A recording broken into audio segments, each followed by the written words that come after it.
What if your anxiety didn't stem from mental health and came from somewhere else? We're going to rewind to a few years ago when I was having 7 panic attacks a day and doctors kept trying to put me on different anxiety medications and I was still getting worse.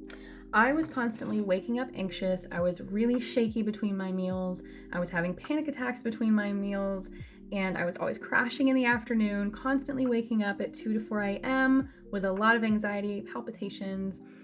And every time I would get ready for bed, my head would hit the pillow and my mind would just take off. So many racing thoughts. What was happening was my blood sugar was dropping, but the doctors were doing very basic standard tests that were not covering a range of things and that were just covering my fasting glucose, which was normal. It was in range, in the lower end of normal.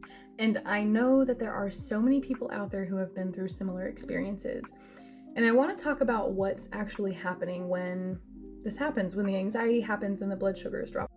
So when your blood sugar drops and you're not consuming something to elevate it, like a carb, right?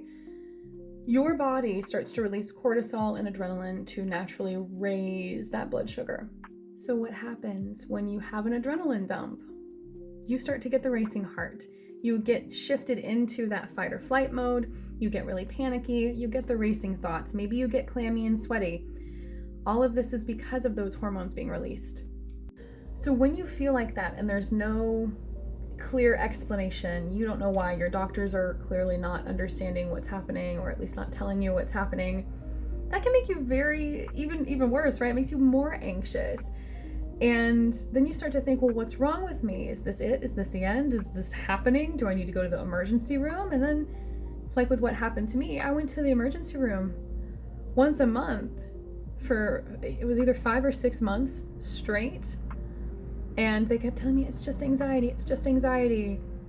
But there were deeper issues at hand. So when I'm working with my clients, one of the first things that we start to do, especially if anxiety is one of your main symptoms, is to start stabilizing your blood sugar naturally.